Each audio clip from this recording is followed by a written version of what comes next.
and I'm sorry about that. I'm just gonna start at the beginning, with the house.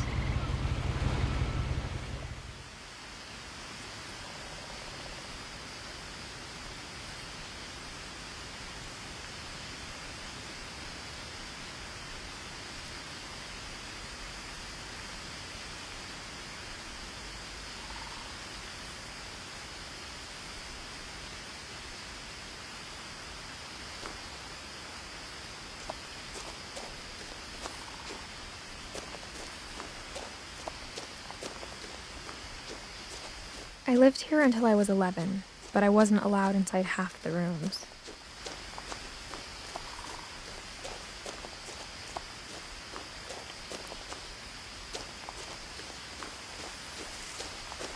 I hadn't been back since my brother Lewis's funeral.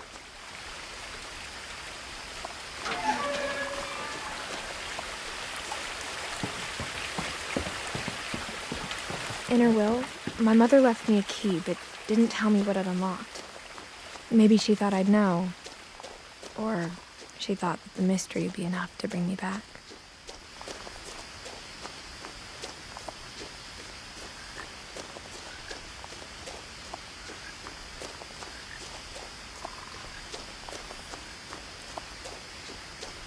No one had driven this way in a long time, but I saw a few hoof prints.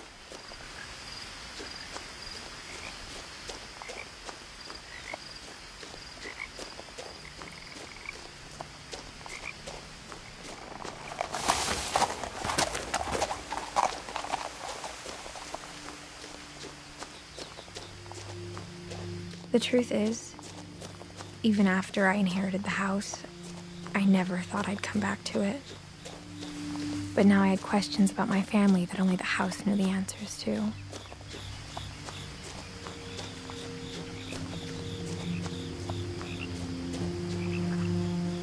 The house was exactly like I remembered it, the way I'd been dreaming about it.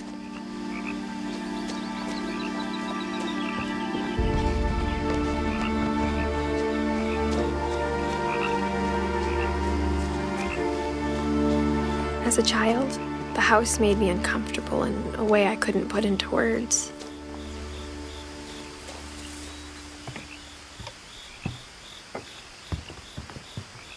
Now, as a 17-year-old, I knew exactly what those words were. I was afraid of the house.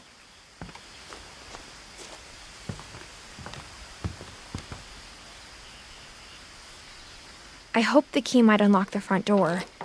It didn't.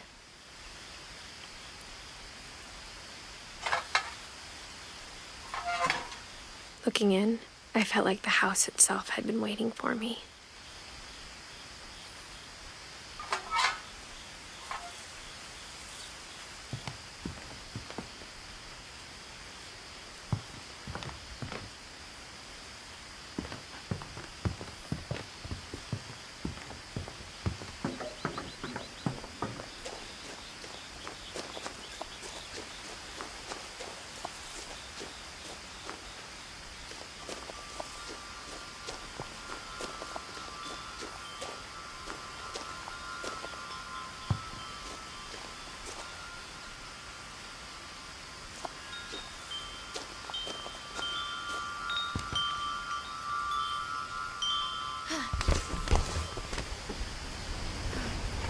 Crawling through the doggy door used to be a lot easier when I was 11.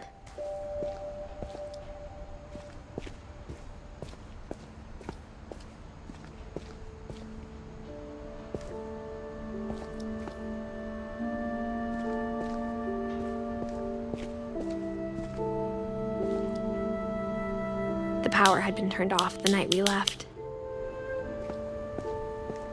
For the first time in years, I felt like I was home.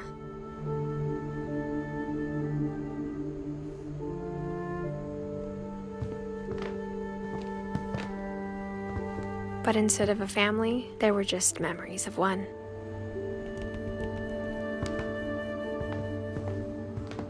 Like how only one restaurant would deliver to our house, so we had Chinese a lot.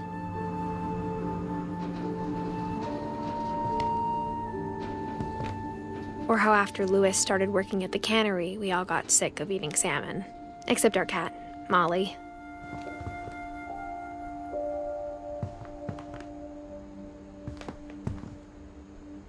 Nothing in the house looked abnormal. There was just too much of it, like a smile with too many teeth. A lot of things got left behind in the whirlwind of that last night.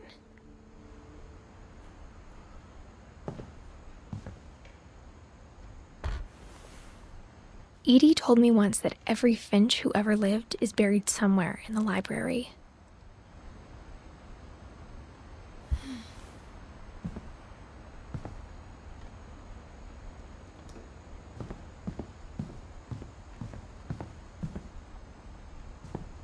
Mom always told me to stay out of the basement, so I wasn't too surprised when the key didn't fit.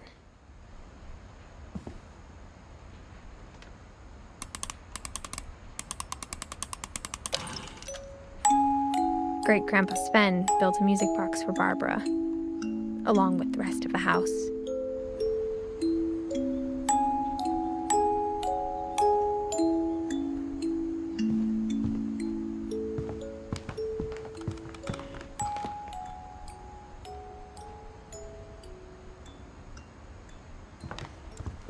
The table was still a wreck from the night we left.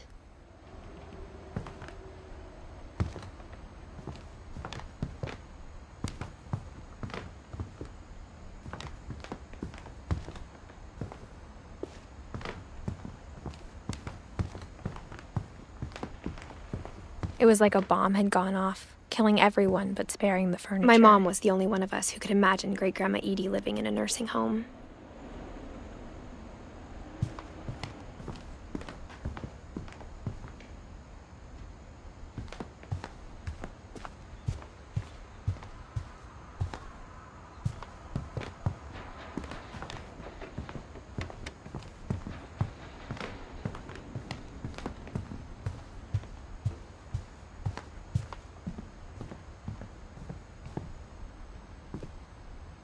After Milton disappeared, Mom sealed up all the bedrooms. Then Edie retaliated and drilled peepholes.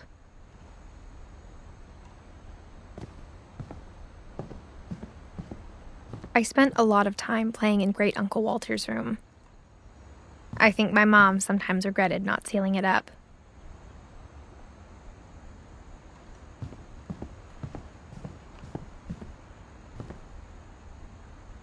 Louis told me there were secret passages, but I never believed him.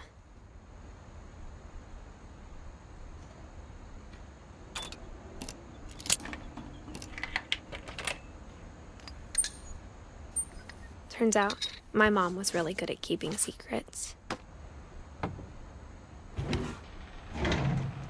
Now it was time to find out what my mom had been afraid of.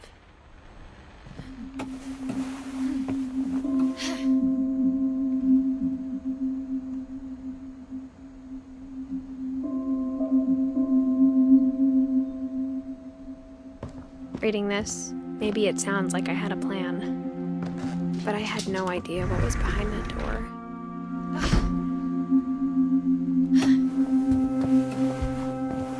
Just like I had no idea where all this was gonna lead.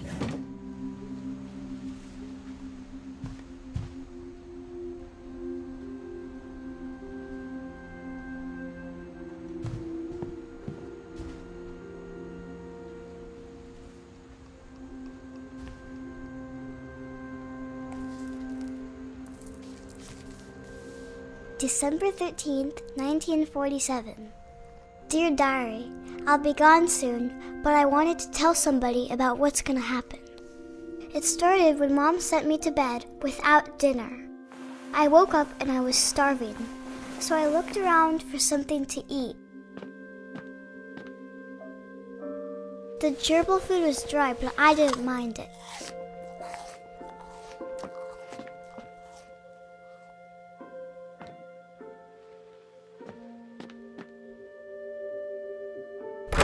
Mom, can I come out now? Sweetheart, it's late. Go to sleep.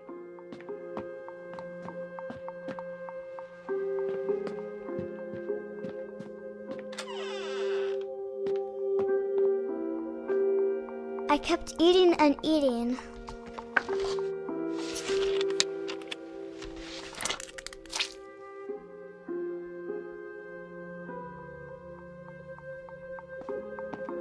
I ate a lot of things that night.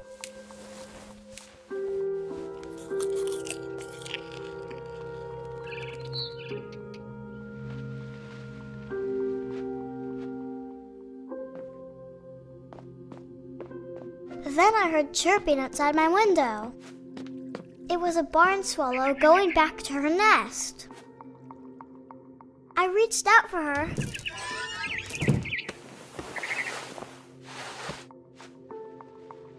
And suddenly, I was a cat.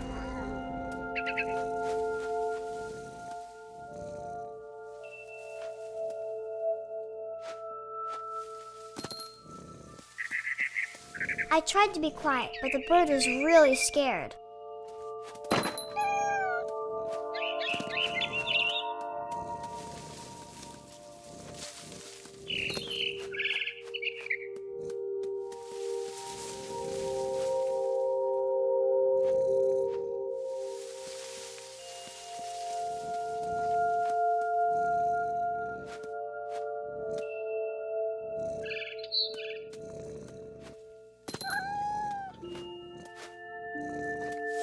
Mom and Dad didn't even look at me.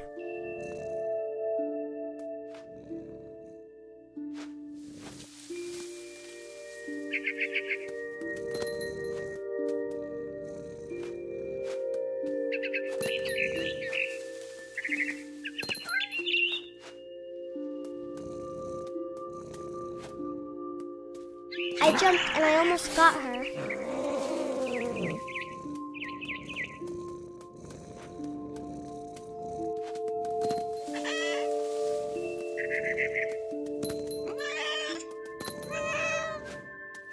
I could tell she was getting really tired.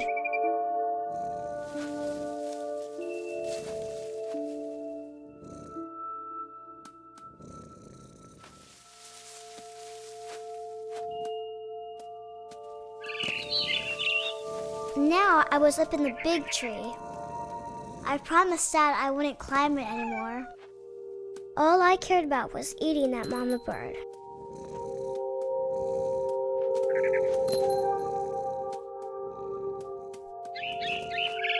I gobbled her up. And suddenly, I was an owl. First, all I heard was the wind. Then I heard little teeth nibbling in the grass.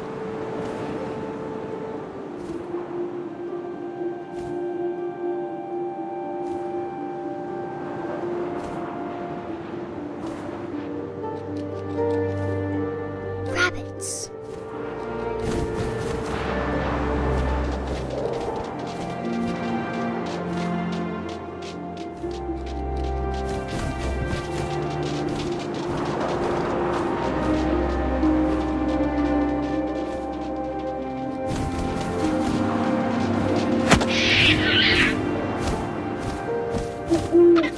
I imagined his face looking up and seeing mine through my talons.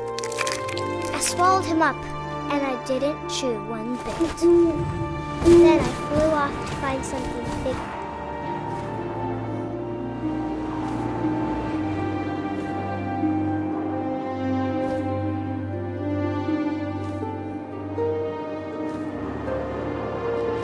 A mama rabbit.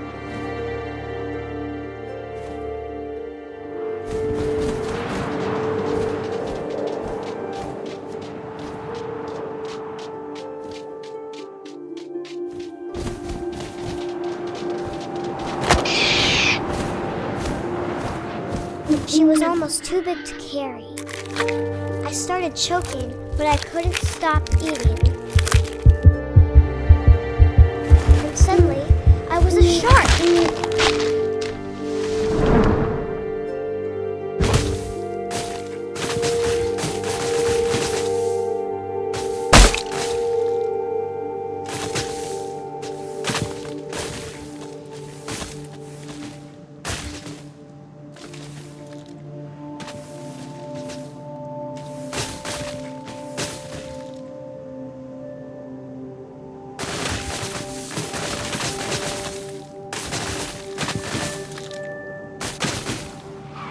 I rolled off a cliff and into the ocean. Now, I was hungrier than ever.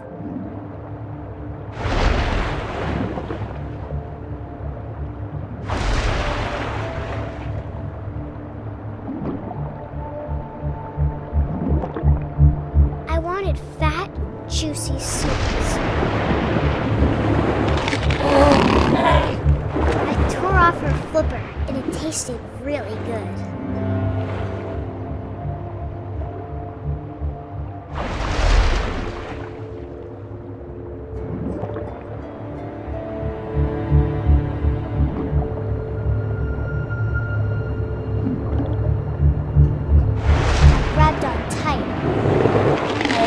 So hungry, I jumped out of the water. When I opened my eyes, everything had changed.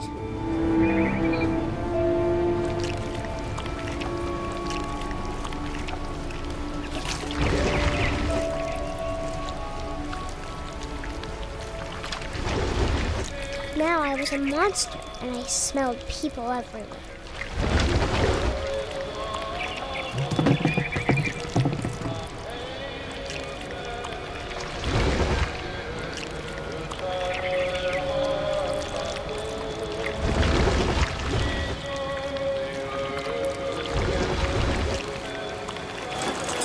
I was big, but I moved real quiet.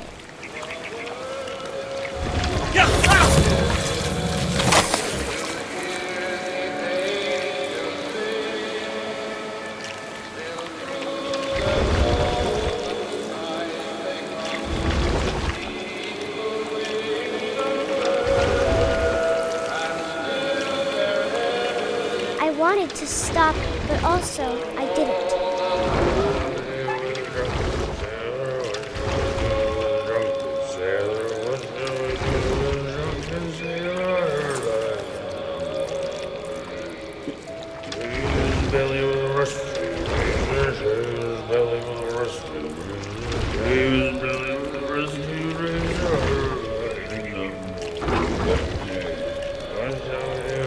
After the last passenger, I was still hungry. And across the water, I smelled something new. Something I had to have, so I swam towards it.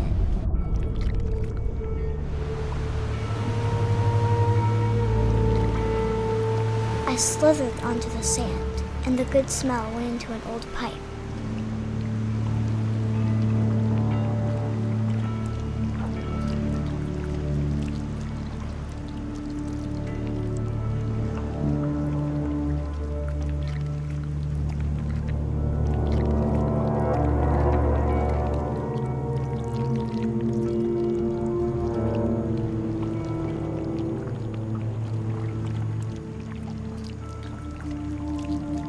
I got closer and closer.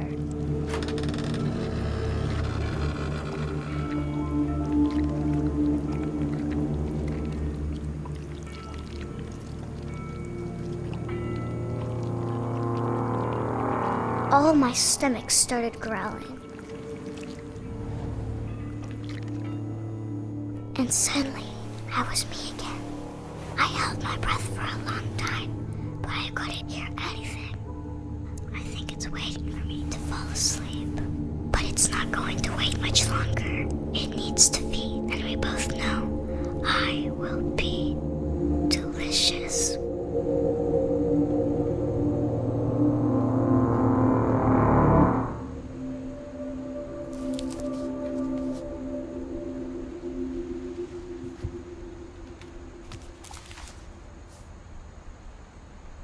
I'm not sure if I believed all of that, but I'm sure Edie would have.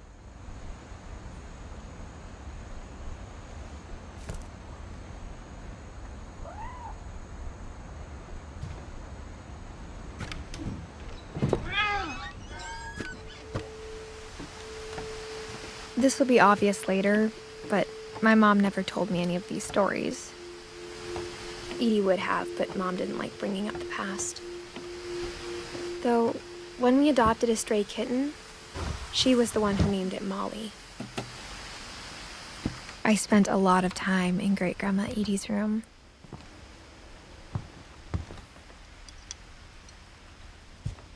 Her room was like a museum.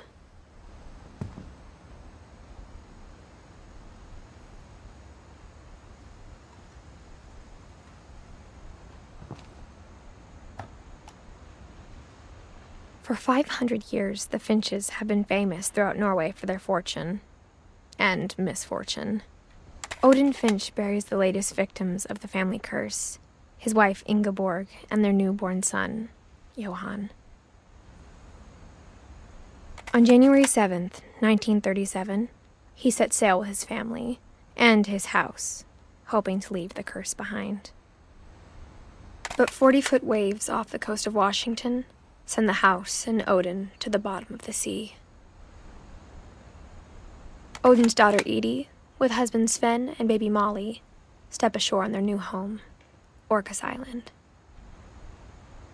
Odin Finch is the first to be buried in the new family cemetery. His daughter Edie is already dreaming of a new Finch house.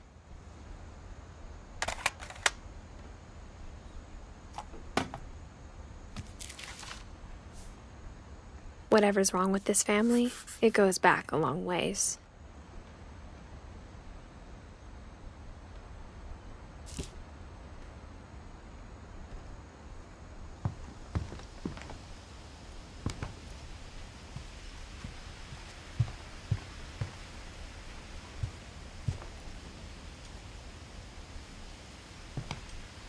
One summer, they evacuated the island, but Edie refused to go. For a few weeks, she was a celebrity. Even in her 90s, sometimes Edie seemed a lot younger than my mother.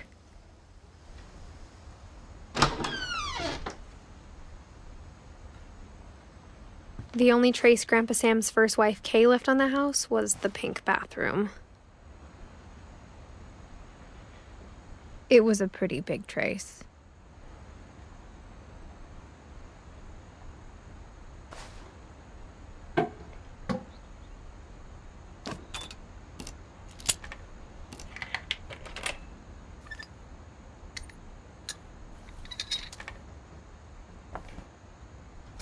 There's a secret in this bathroom. It's in the last place you would look. It isn't in the cupboard.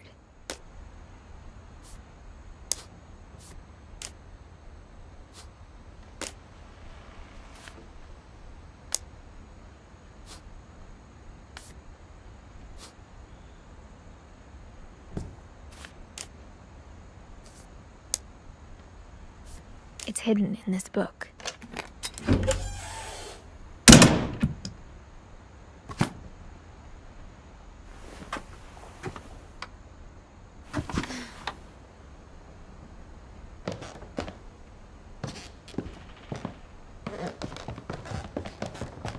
From the paintings on the wall, it was clear my brother Milton had been here before me.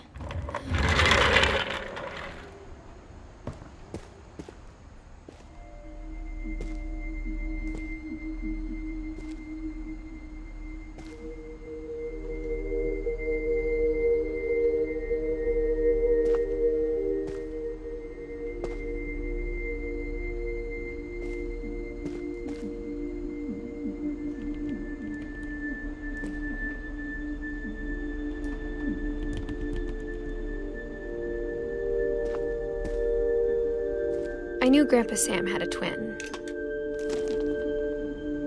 and that he never talked about him. I guess my grandpa didn't like history any more than my mom did.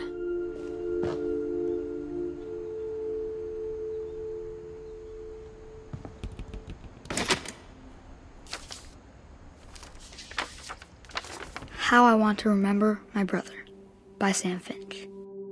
The thing I remember is that when he made up his mind, that was it.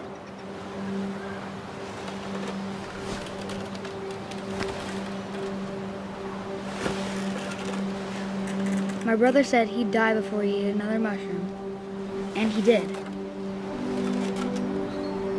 At Barbara's funeral, we swore we'd never be afraid again, and he wasn't. I think Calvin always wanted to fly.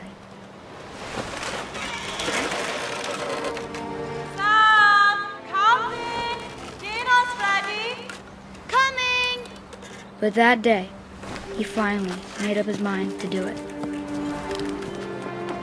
I told him going around was impossible. Maybe if I hadn't said that,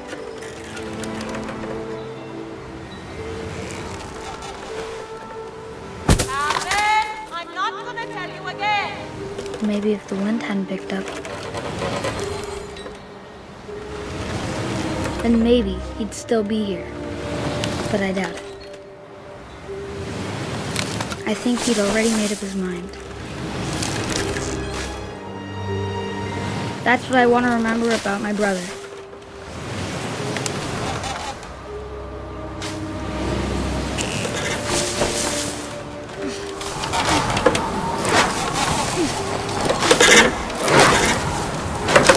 The day he made up his mind to fly. And he did.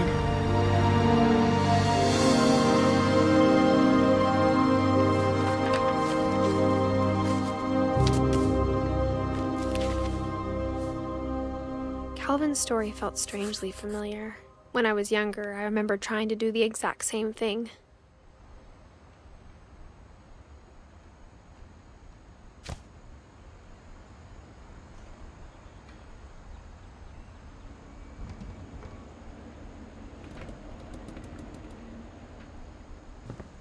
After the funeral, Edie roped off Calvin's half of the room.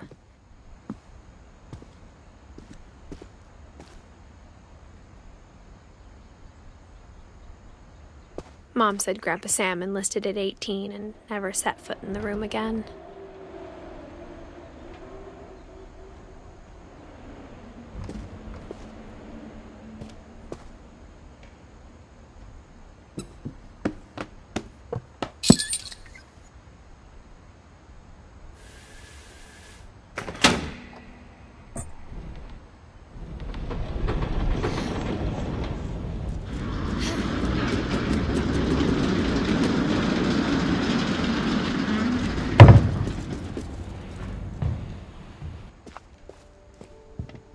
The passages were a pretty tight fit. They'd obviously been built for smaller hands and bellies.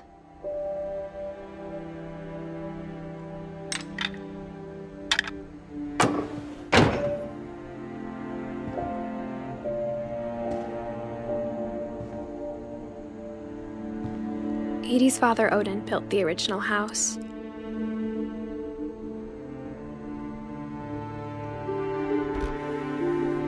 Barbara was a child star for 2 years, until America grew out of it.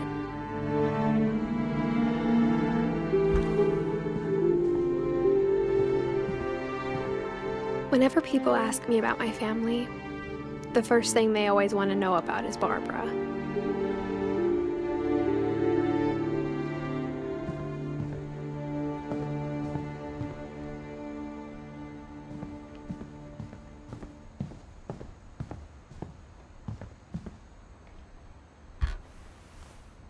Molly always seemed like a girl I could imagine being friends with, if she hadn't died in 1947.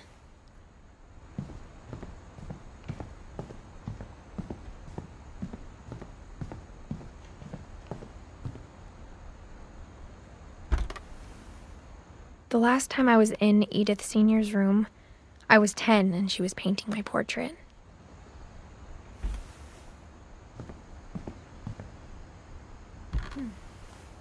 My Grandpa Sam spent 7 years sharing a room with his dead brother, Calvin.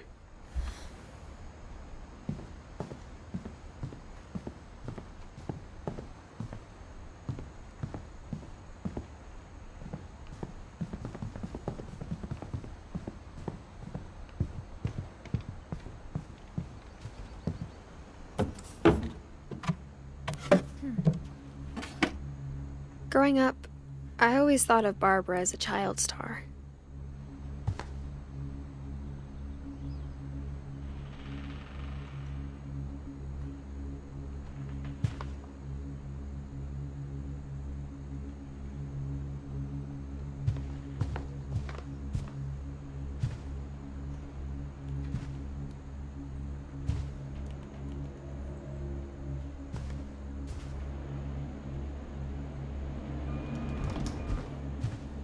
I never thought about how hard it must have been for her afterwards.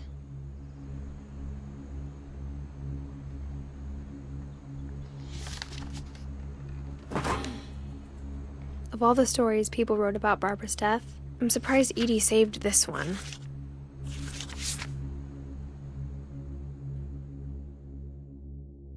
Old Jack here with another ghastly tale inspired by America's most unfortunate family. I'm calling it The Surprise Ending of Barbara Finch. As a child star, Barbara was famous for her scream. Now at 16, she was all washed up. A has-been. But in a lucky break, she'd been asked to perform her signature scream at a local convention for monster movie fans. It was just the boost her career needed. Unfortunately, her scream hadn't aged well. Getting better. I think you just need the right motivation. Her biggest fan and current boyfriend, Rick, was about to demonstrate when...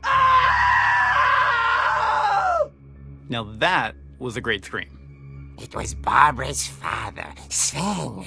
He'd slipped into a table saw and had to be rushed to the emergency room. So Barbara got stuck babysitting her youngest brother, Walter. Her convention comeback was cancelled. Okay, I'm hearing frustration, but I'm not hearing terror. What if I tried... A gang of hoodlums in Halloween masks have been terrorizing Orcas Island tonight. Police are urging residents to... That came from the basement. You're right! Also, I loved your delivery on that. Why is your basement door locked? Because my dad likes making puzzles and secret passages. There's a key hidden in the music box. The secret is to keep winding and winding until finally the key pops out. Thanks, babe. I'll be back in a sec. 20 minutes later, Rick hadn't returned. So Barbara went to look for him, right on cue. She reached for the music box. And as she wound the key, she listened for Rick, but the house was silent.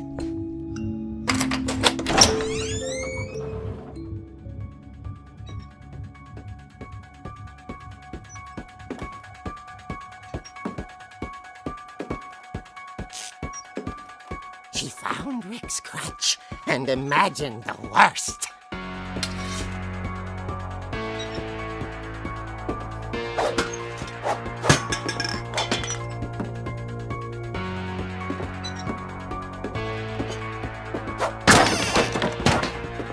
Leader is the infamous Hookman killer, Dr. Carl Hamill, who impaled and then ate his family 10 years ago tonight.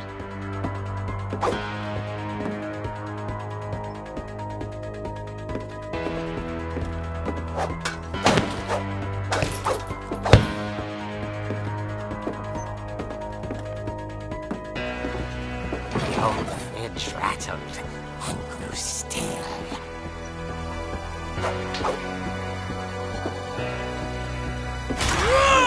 Oh dear! Oh! Rick? Barb, relax. I was just trying to scare you to help you find your scream. Well, I'm not scared, Rick. I'm furious. Then act furious. All I'm getting from you now is that you're hurt and confused and She threw him out, but she kept a little something to remember him by. Barb, have you seen my other crutch? And she was still holding it when she fell asleep watching the late picture show. Hours later... Barbara! Walter, what's going on up there? Ah! Okay, I'm coming up, but if this is a trick, you're dead, Walter.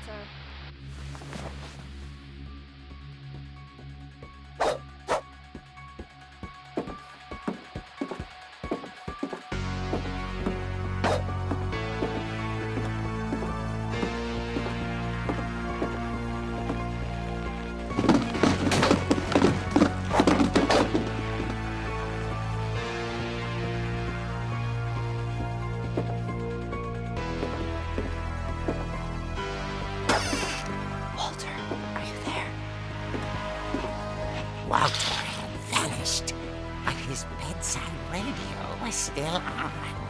Orcas Island police describe the man as 6 feet tall, with a steel hook for a hand.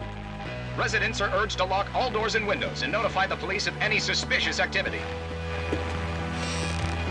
Barbara turned, saw the hook man, and was speechless. He was quite smashing. And he was. He couldn't get enough of Barbara. Okay, Barbara, there's gotta be another way out of here.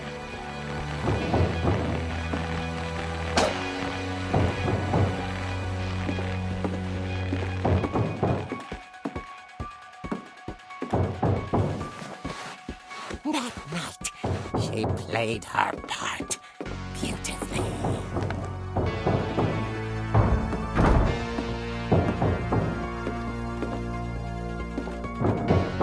She thought about abandoning Walter, but just couldn't do it. Molly's door hadn't been opened in years. The hinges groaned.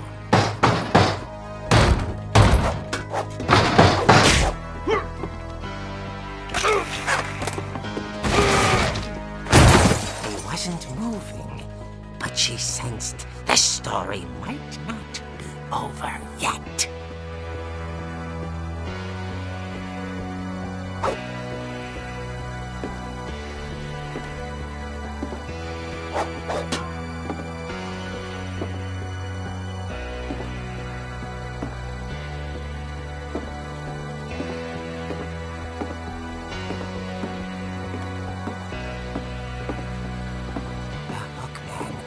Vanished. She listened for his breathing, but all she heard was...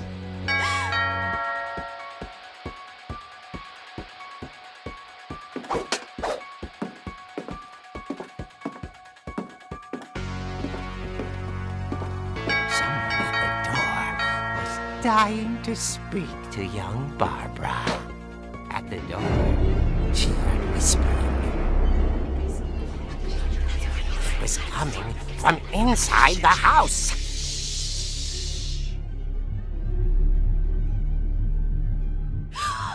Oh dear. Surprise! Bravo! You were wonderful. The monsters had come to surprise her. For Barbara, it was a dream come true. Then she saw what kind of monsters they were, and she realized what was about to happen. She was going to be famous. And with her final breath, Barbara Finch gave the performance of her life.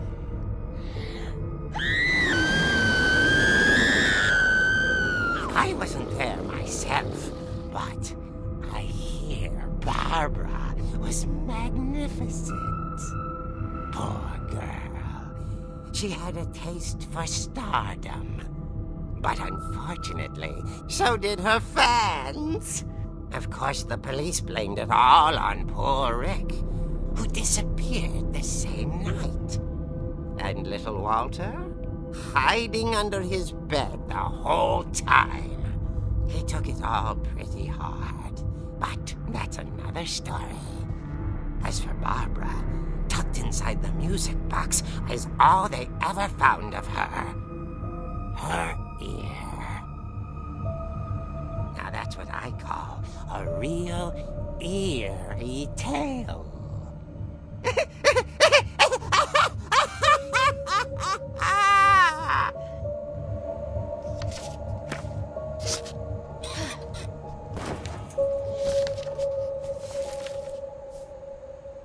Edie told me all Barbara wanted was to be remembered, as absurd as that comic was.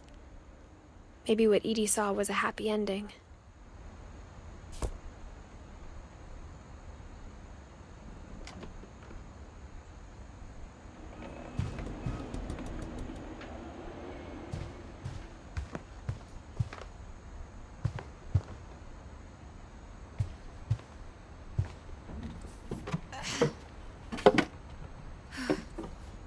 I guess now I know why Mom didn't like me playing with the music box.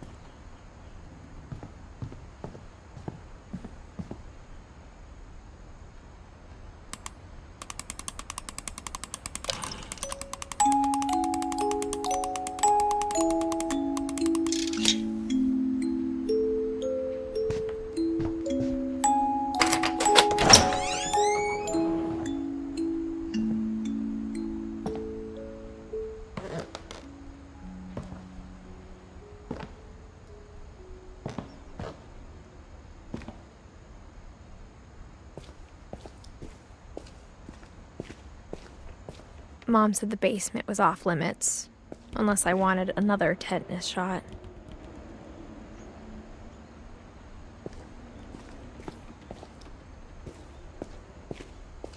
I saw Edie sneak down to the basement once, carrying packages. I thought maybe she was hiding presents. It turned out she was hiding a lot more than that.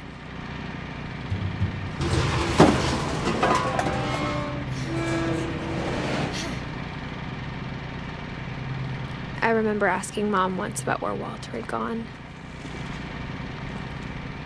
She said after Barbara died, he got as far away as he could. If there's a pattern in all these stories, I think it's that none of us has gotten very far.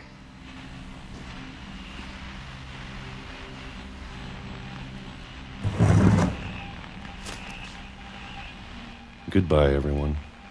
I can't believe I've been down here for 30 years. On that first day, after the shaking started, I didn't think I'd survive a week.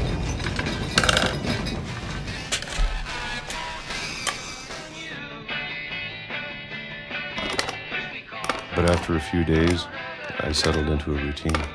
That's what kept me sane.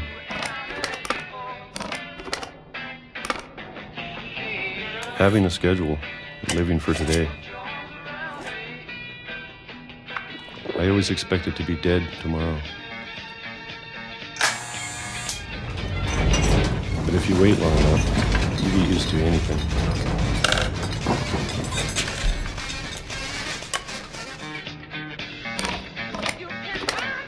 Even a monster on the other side of the door starts to feel normal.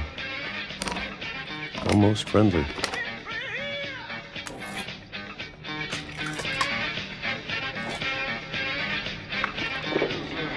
And then one day, everything just stopped.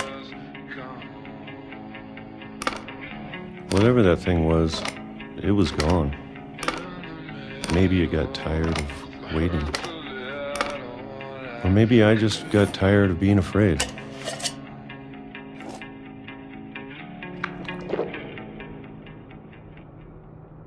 It's been a week now, the longest in 30 years. I'm done waiting. I have to leave while I still can.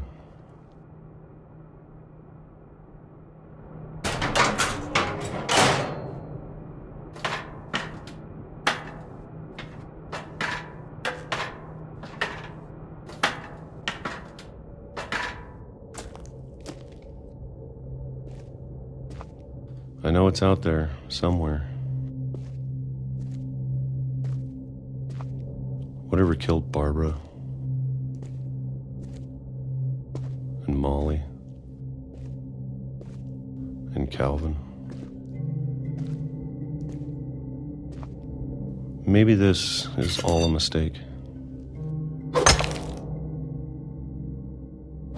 But I need to stop living the same day. Even if it kills me.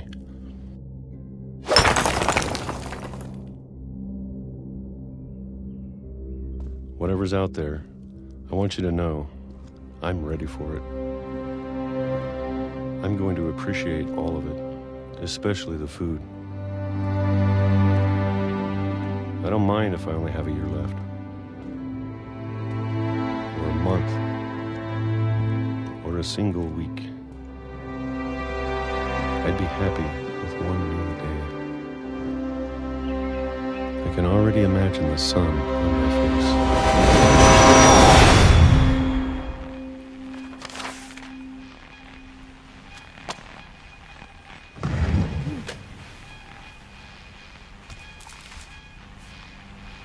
Walter died when I was 6. I can't believe my mom never told me he was down here. I'm sure my mom was trying to protect me.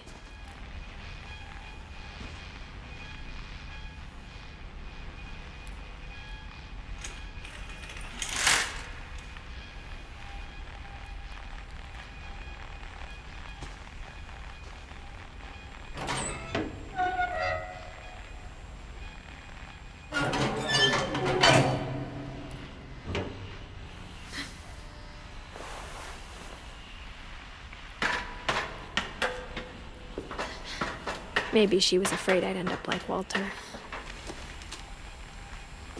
But if she never told me about an uncle under the house, I can only imagine what else she was hiding.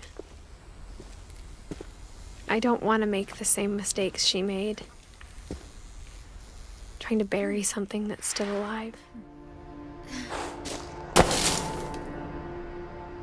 Now that there's only one of us left, or maybe 2, I thought it was time I heard the stories for myself and found out what happened to everyone else. But now I'm worried the stories themselves might be the problem. Maybe we believed so much in a family curse, we made it real.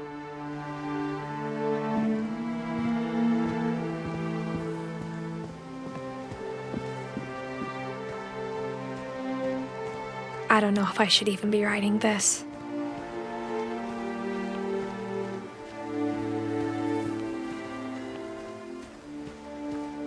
Maybe it'd be better if all this just died with me.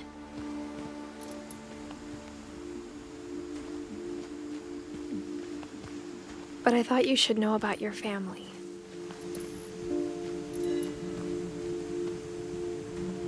And the history you're a part of.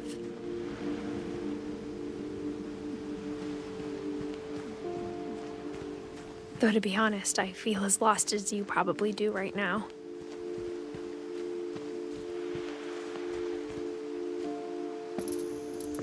I think the people in these stories believed them, for what that's worth.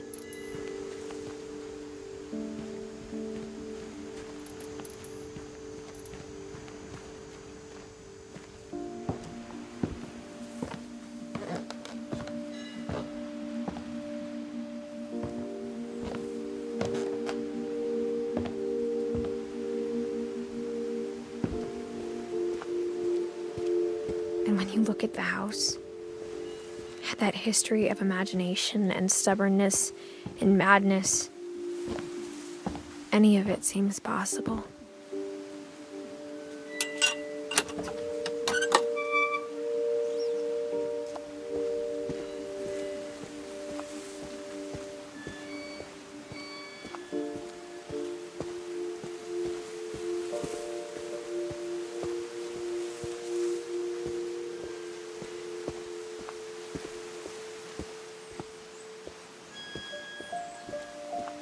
I think we've been surrounded by death for so long, we've just gotten used to it.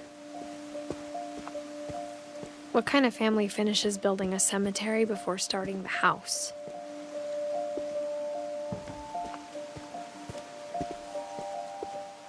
It's embarrassing for me to admit this, but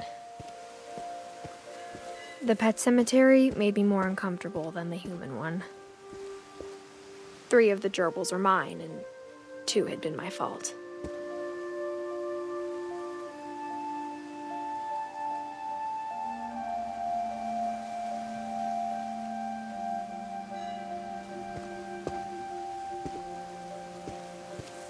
Sven built the house, but it was Edie who designed the cemetery.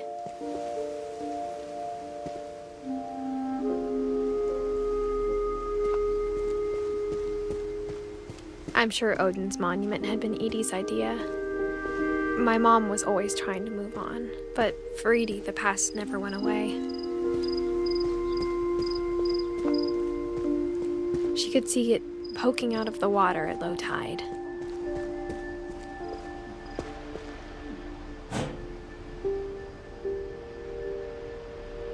Edie said she dreamed about the old house every night.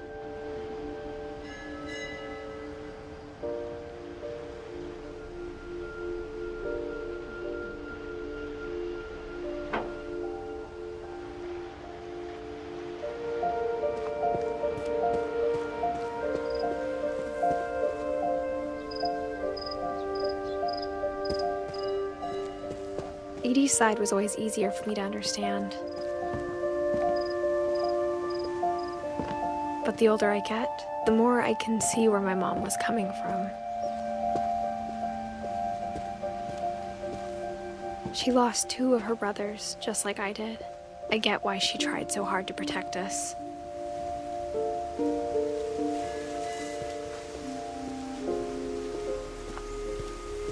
There's so many things I wish I could ask my mom now.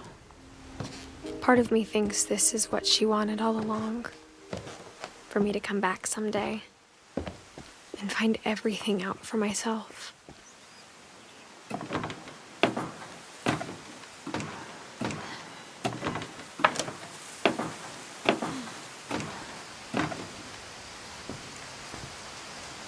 But looking back on it now, if she told me there was going to be so much climbing, I never would have come when I was 22 weeks pregnant.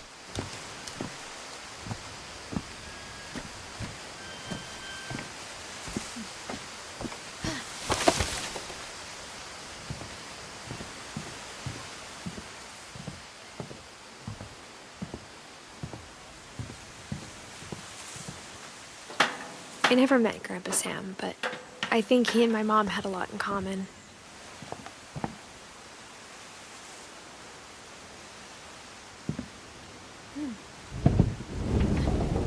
They were both pretty intense.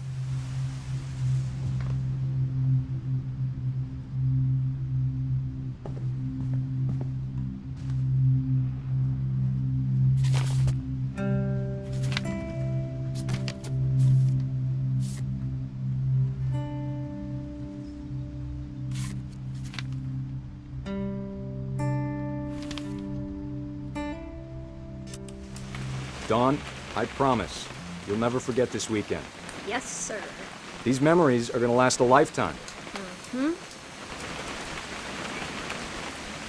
I gonna have to... Perfect.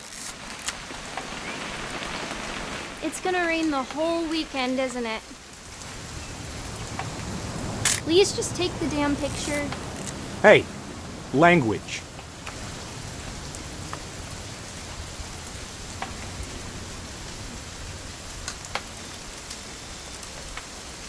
I will never forget this weekend, Dad. That's the spirit. Did you want to get a picture of me or what? Smile, Dawn. Okay, got it. I'm gonna take some pictures, okay? Just be careful. That camera's older than you are.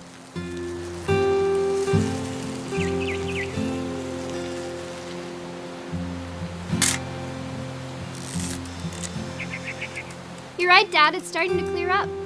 Still freezing, though.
should not have drunk all that coffee. Hold still on. Hey! That's a keeper. I'm just saying, I'm not always gonna be here, Dawn. You'll need to remember this stuff, if you want to survive. I'll be fine, Dad. You know who else thought he was gonna be fine? Some guy who died. Dawn, I'm being serious. I know, Dad. You're always serious. Doesn't being out here make you want to chill out? Well, to tell you the truth, I haven't been out here in 20 years. Dawn, don't you think you could find something more interesting to photograph?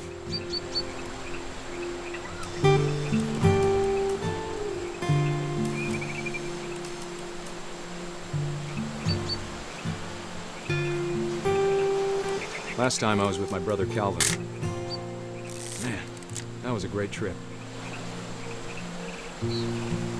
Your grandpa Sven taught us how to fish, how to build a fire. We found an old logging trail. There were deer everywhere. I bet if I could remember where that trail was, we'd spot a buck for you in no time. Give me a minute to check the map.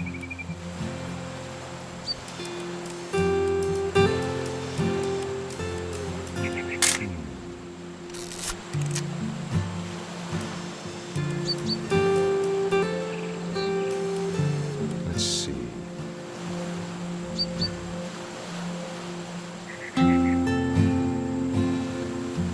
Maybe.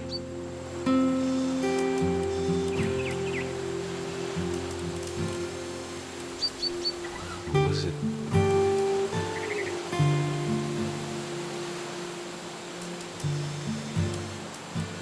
It could have been.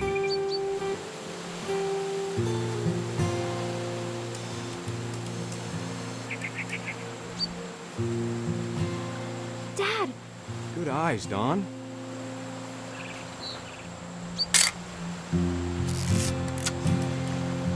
Before you take the shot, let me get a picture of you.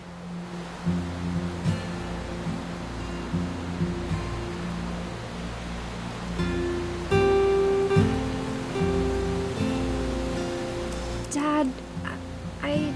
Just breathe. Turn off your imagination. Let me get behind you. Do I have to do this? Dawn, you don't have to do anything. But if you want to survive, you'll need to be strong. Great shot, Dawn!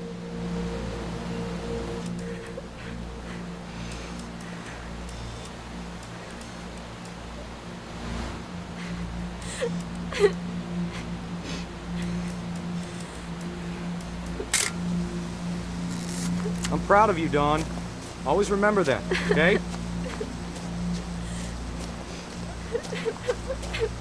Dad, it's twitching. I think That's it's totally so... normal, Dawn. Just focus on the camera.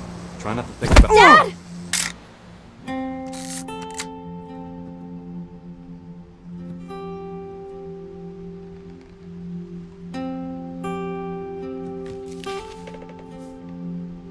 Of all these stories, that's the one I wish most that my mom had told me.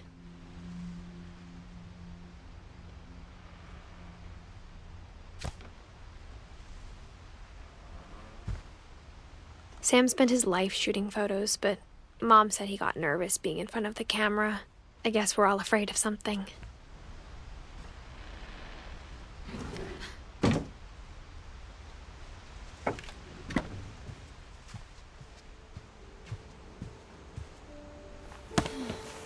After Sam died, my mom and Edie got really close.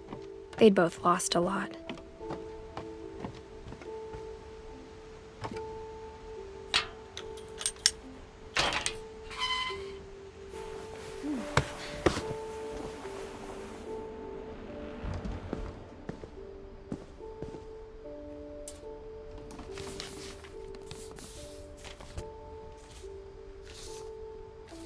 Dear Kay, do you remember the way Gregory used to laugh when he thought he was alone? Like something funny was happening, but only he could see it.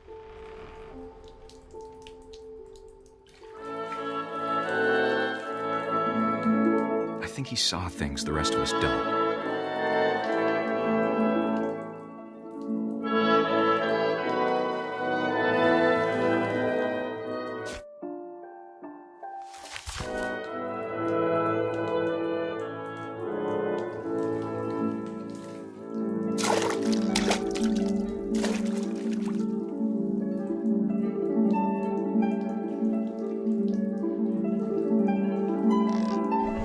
Time's over, Gregory. It's time to... Hold on, sweetie. Hello? Sam, I told you I don't want to talk right now. I wonder what he saw. What his world was like.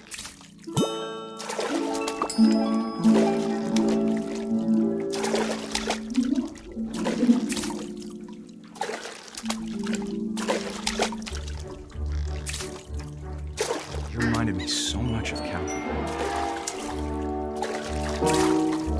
Lost in his imagination. Whatever it was, he saw.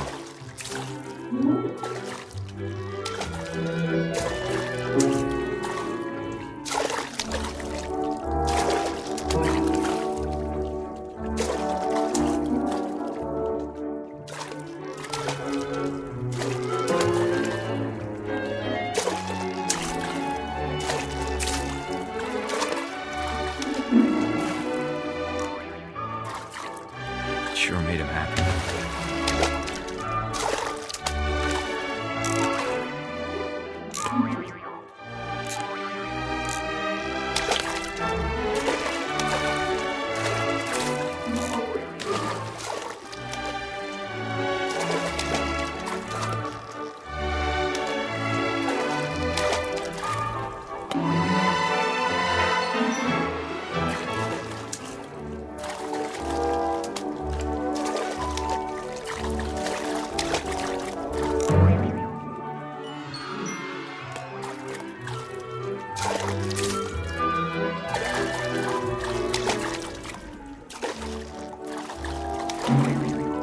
I know how silly it sounds.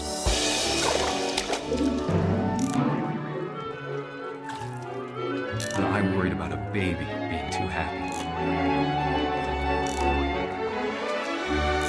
But I could feel him slipping away. Sorry about that, Gregory. I know you did everything you could.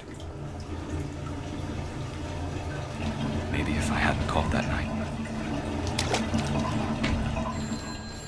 Damn it. Hold on, I don't want Gregory to hear this.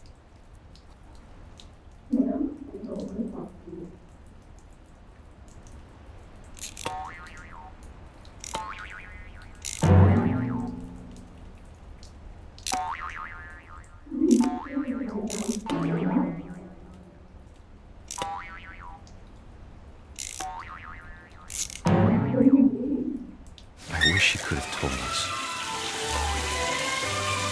about the world he saw.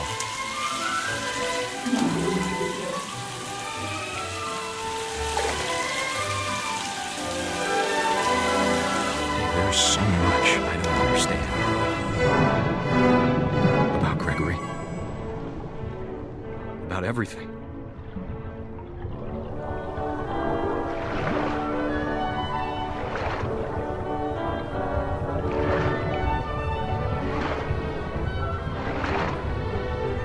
What happened wasn't your fault.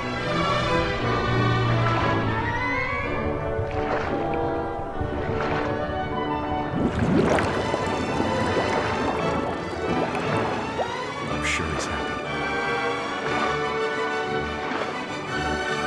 And he'd want you to be happy too. Good luck, Kay. Love, Sam.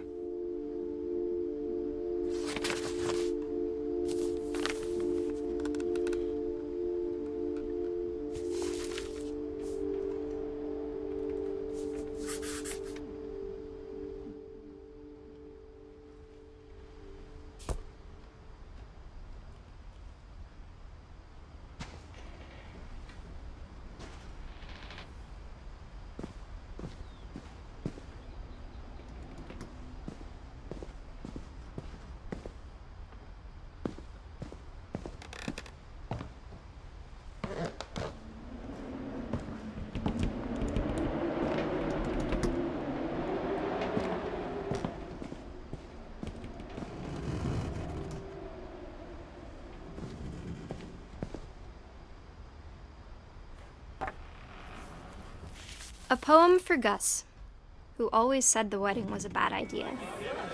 Our father never hit us kids, at least not very hard, before the day my brother said with teenage disregard that he'd be dead before he'd see a wedding in our yard.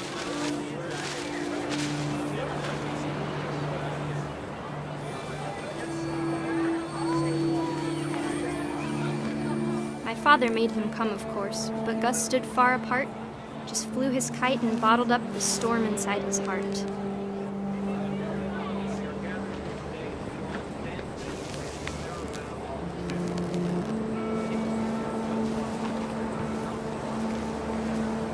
I tried to talk him out of it, but though he'd never met her, we don't need a stepmom, were the words that I now pronounce you husband and wife.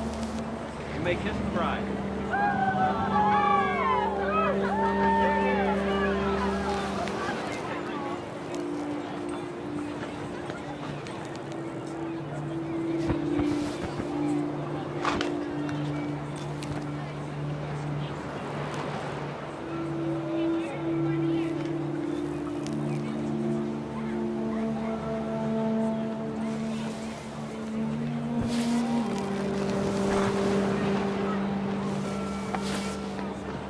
When the time for photos came, Dad ordered him to come here. But Gus declined and as a sign held up his middle finger.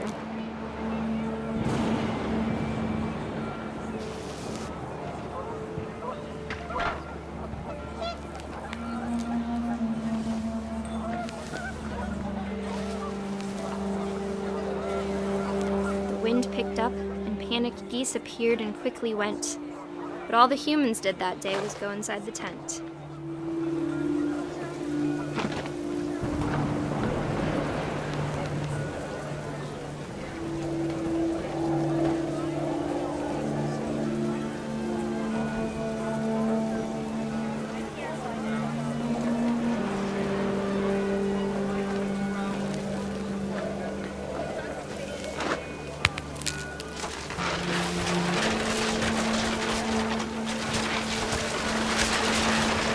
Rain came down in buckets then, but no one seemed afraid that nature might destroy the tent our dad had crudely made.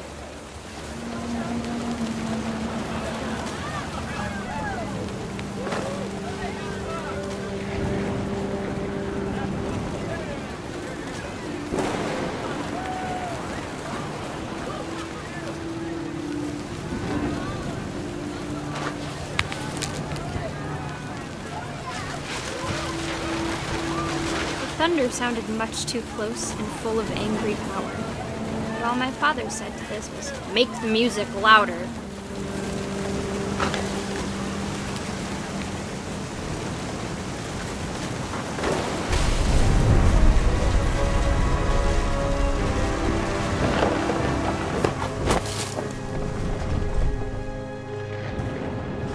I wish that I could truly say I thought about you on that day.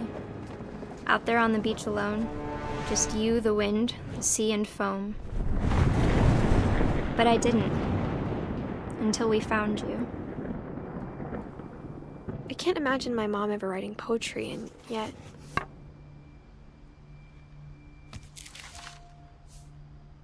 She never talked about him, but Mom told me once if I was a boy, they were going to name me Gus.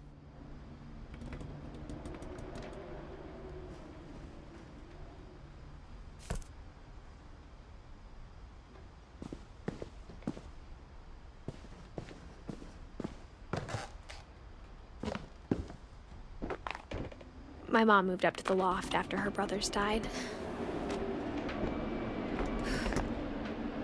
At the time, it was as far away as she could get.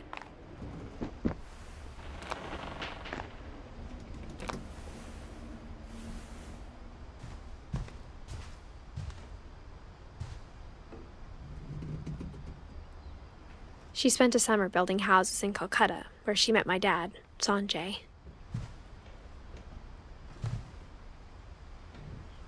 My mom moved to India a week after graduation and got a job teaching English. Religion was another thing my mom never talked about, but I think it helped her a lot after her dad died.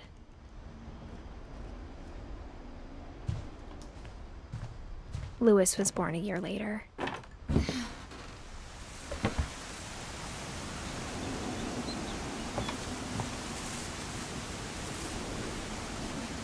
When my dad died, I don't think Mom knew where else to go. I'm sure Edie was happy to have her back. And to see kids in the house again.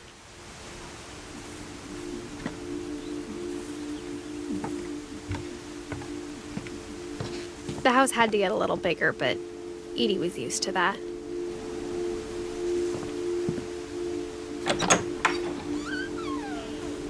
And for a while, things were good.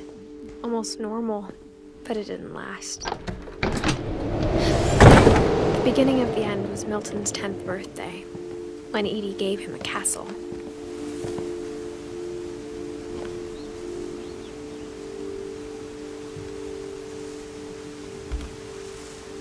After Milton disappeared, the only thing he left behind was a room full of paintings.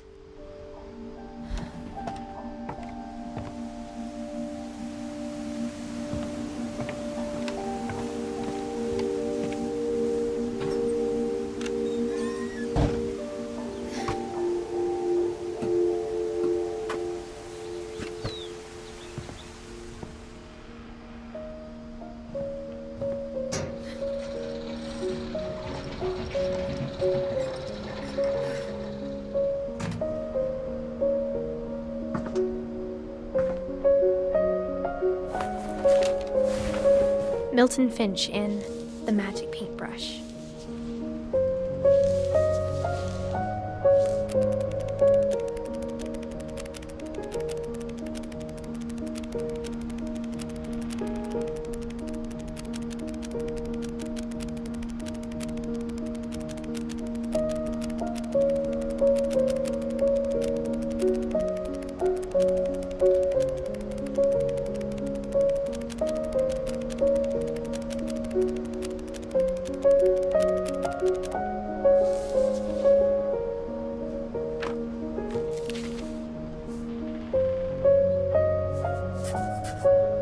I was 4 when Milton disappeared.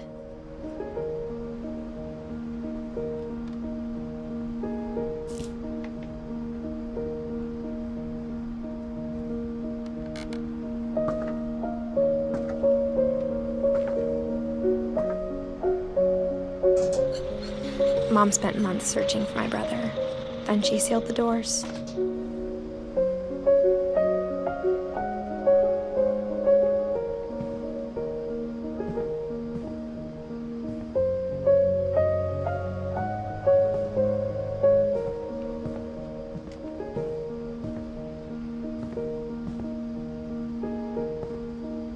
Whatever Milton had found in the house, Mom didn't want it getting out.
Mom definitely blamed Edie, but I think Louis blamed himself.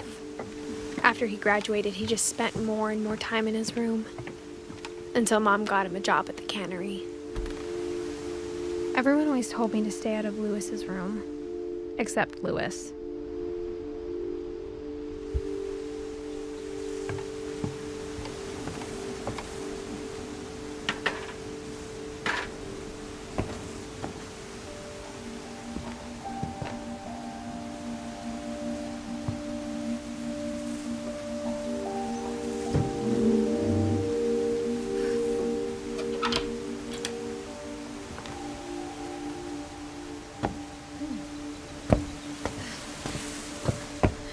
Lewis's room smelled very, very familiar. That part of him lived on.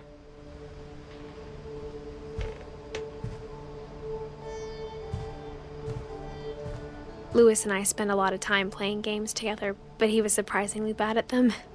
He died a lot.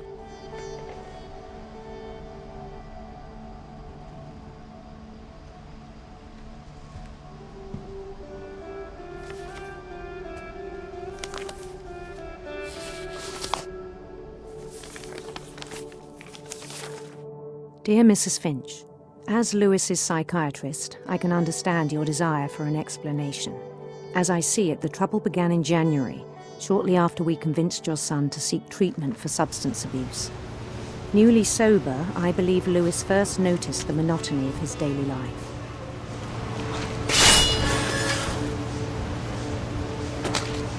He kept working at the cannery, but he withdrew part of himself. In our sessions, I saw the same behavior. His mind began to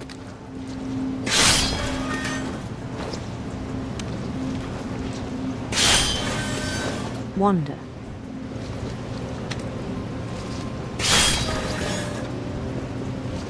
I asked him to describe it. He said he started small, imagining a labyrinth. He'd feel his way about.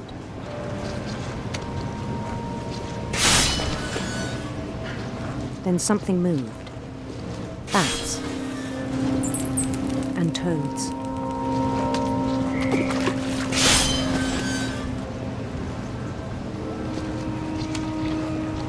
And things that have not names. He knew it was all in his head. But he took it very seriously. I had hoped he'd find himself.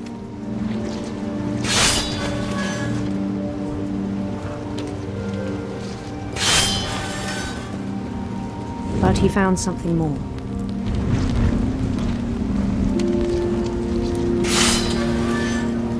I worried about him then. Daydreaming at the cannery.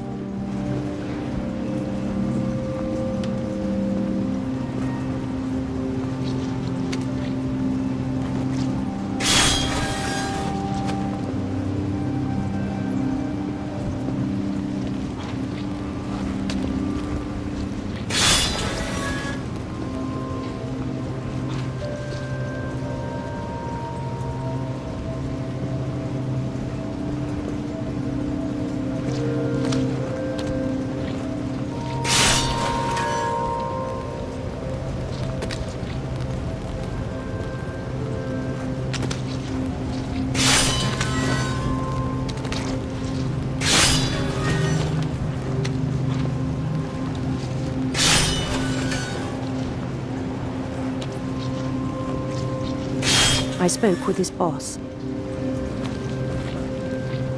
But he said Lewis had become a model employee. Methodical, tireless, focused. Like a whole new Lewis. So I let him go on.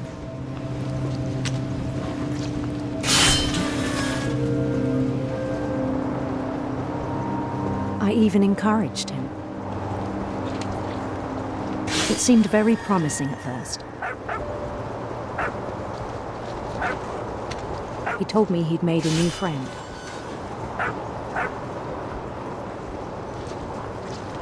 On the edge of a city he named Lewis Topia. He built the city up slowly, brick by brick. Then he made musicians.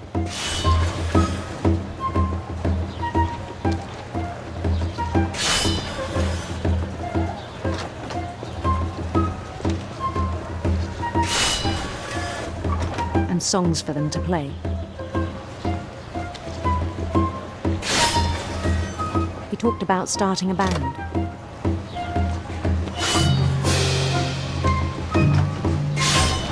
and he was always humming something. Every day his imagination grew stronger.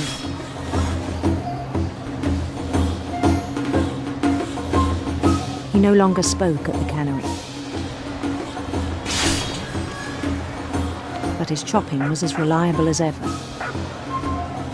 Then one day it struck him that all the cheering crowds, even the stones under his feet, were all in his imagination, so he could do whatever he wished.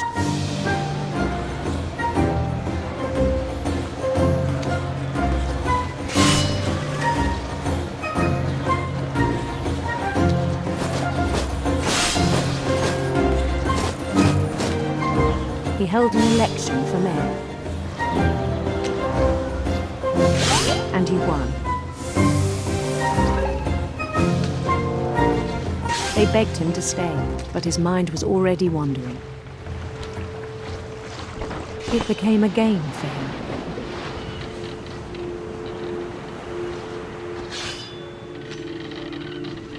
He'd conquer a city, then immediately push on. New Louisville.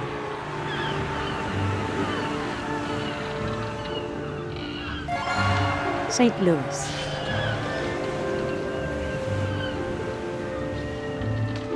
He started drifting away from our reality.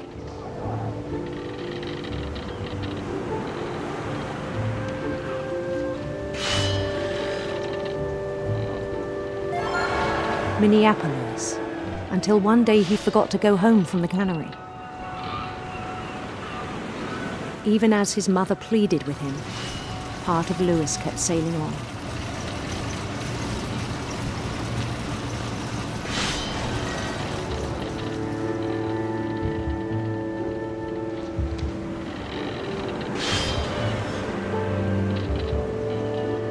In Louisburg, he heard rumors of a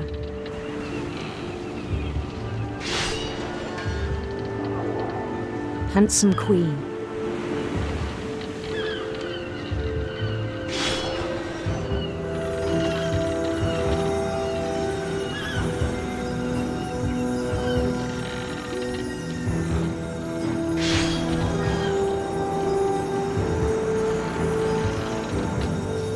The queen was on her own quest for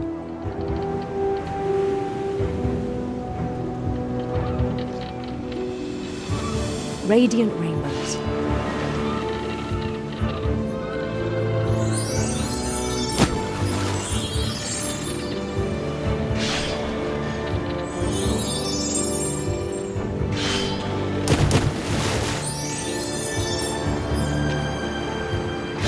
He followed the sound of her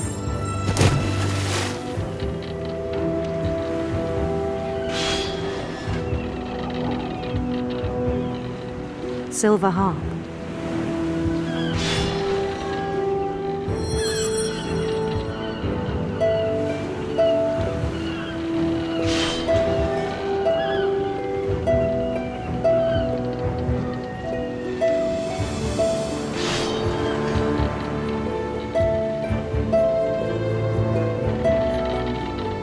His chase led him to a golden palace east of the sun and west of the moon.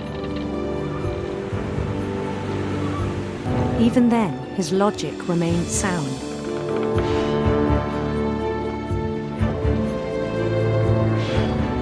He knew the world was all in his imagination.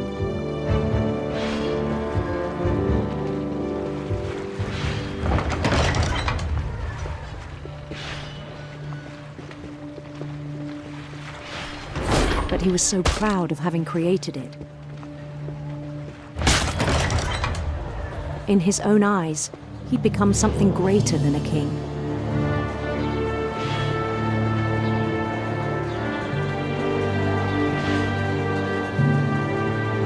For someone who'd never known success in the real world, I think it was overwhelming.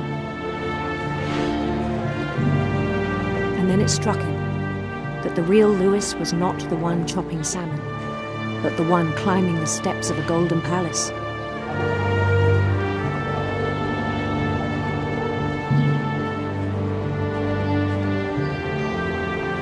My imagination is as real as my body, he told me. It was hard to argue with him.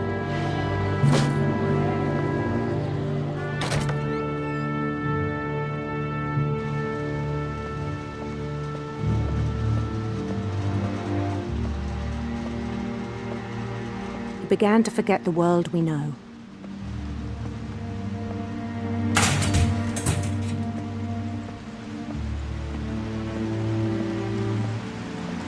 I think it pained him to remember Lewis, the cannery worker.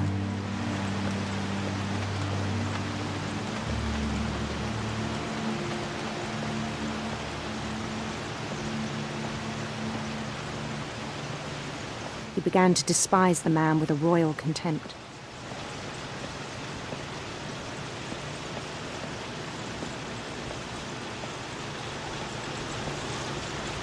I still thought I could save him.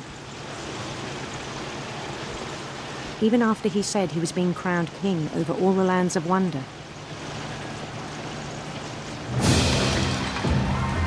The palace would be packed with his companions.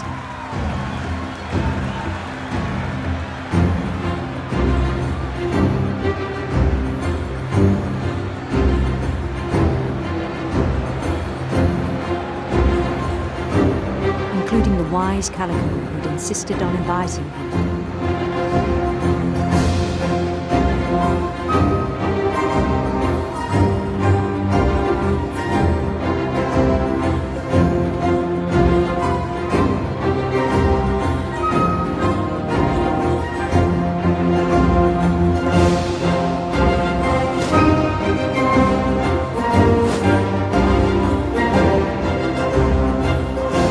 His queen waited, holding his crown.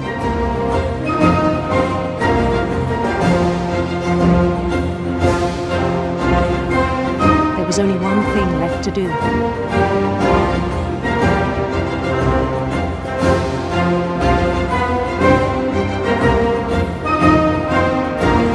Bend down his head.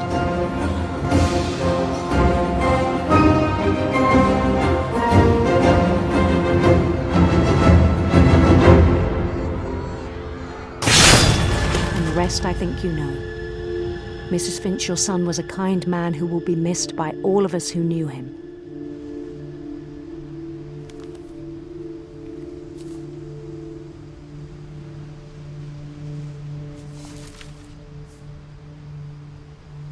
My brother was really cool. I wish you could have met him.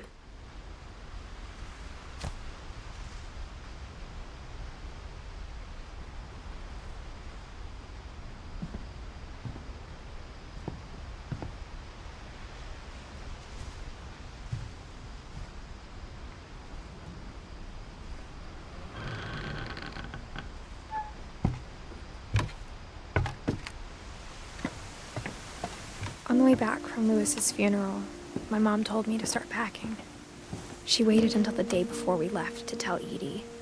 I'm not sure if she wanted to make it easier or harder.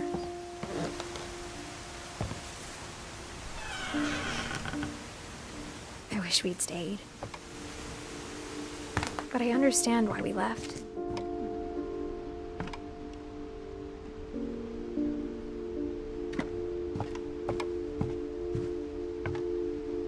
My mom ended up leaving everything behind.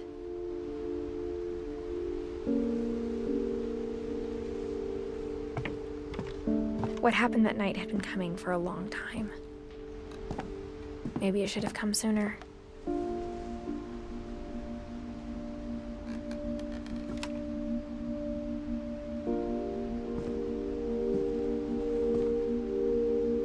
But it had to end one way or another.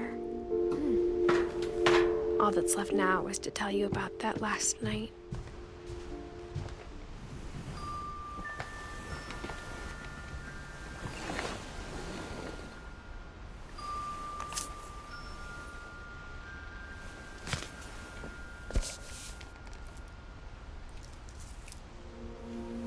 That whole last day, Edie just watched us pack and didn't say a word. Until supper, when she raised her glass and said, "To our final night together, and all our final nights apart." Grandma, You know what I said about alcohol. Some of your medications are very Edith, specific. I left a present for you in the hallway. Why don't you go open it? The grown-ups have to argue now. I'm sorry, you're right. We're all leaving tomorrow. Let's just enjoy our last... I'm not leaving. Edith, you're excused.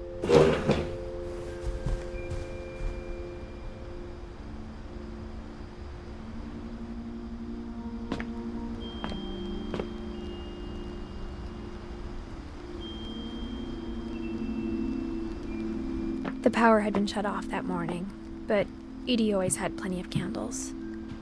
When my mom sailed the library, I don't think she knew about the other entrance.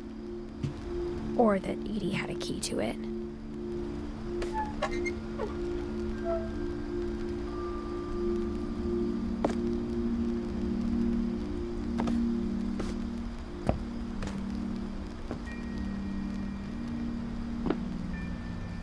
That thing you're afraid of isn't going to end when you leave the house.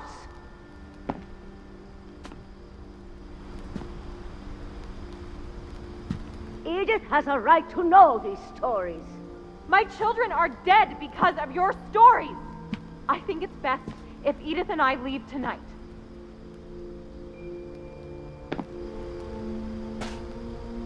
We'll have the nursing home send a van for you in the morning, okay?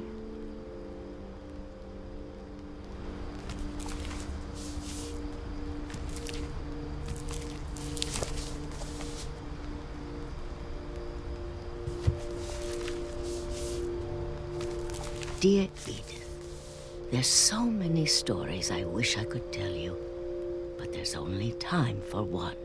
This is about what happened on the night you were born. That night, the tide went way, way out.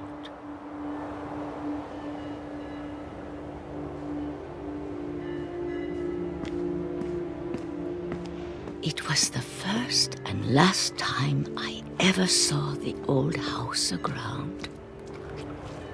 There'd been an earthquake out in the middle of the ocean. They called it the lowest tide in 1,000 years. God, it smelled awful. You know, I've seen that house every day of my life.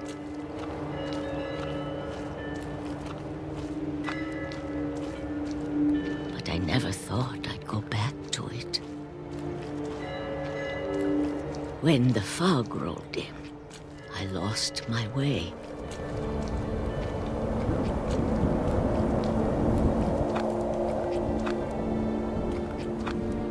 I got turned around.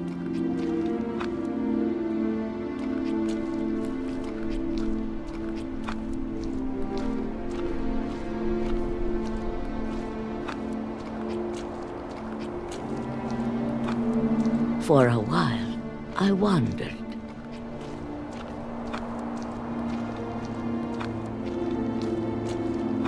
I started seeing things.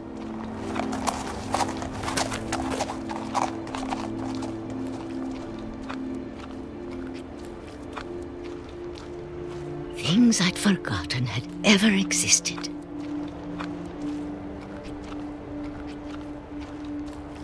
But when I saw them, they felt like old friends.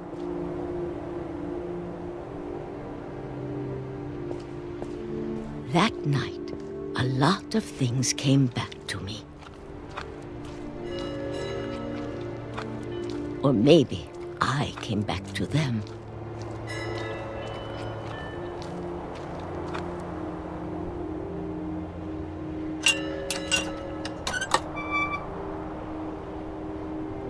Things I can't explain, but that I need you to try and... Edith, what are you doing in here? It's mine. Edith! Mom, you're gonna rip it! Let go! I kicked and screamed, but Mom dragged me to the car.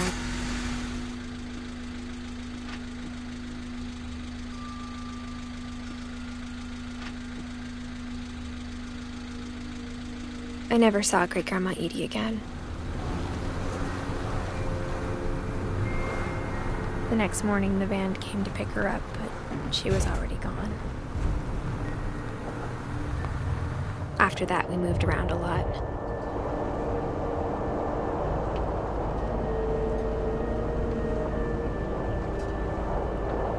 We both tried to make the best of it.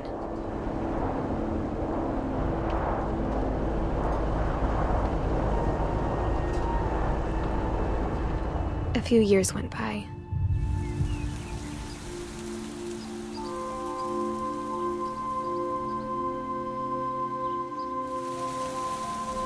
My mom didn't like to talk about it, but she started getting sick a lot. The rest happened pretty quickly.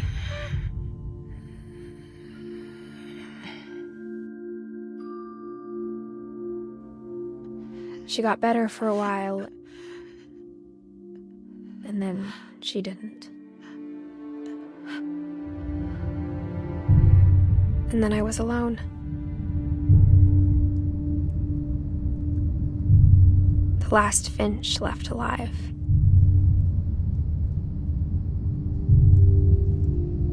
Until I found out about you. I'm still not sure what to tell you about all this. If we lived forever, maybe we'd have time to understand things. But as it is, I think the best we can do is try to open our eyes. And appreciate how strange and brief all of this is. This journal was supposed to be for you. But now I hope you'll never see it. I just want to meet you and tell you all these stories myself. But I guess if you're reading this now, things didn't work out that way.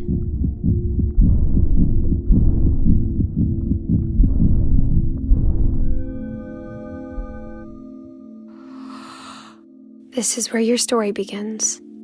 I'm sorry I won't be there to see it. It's a lot to ask, but I don't want you to be sad that I'm gone.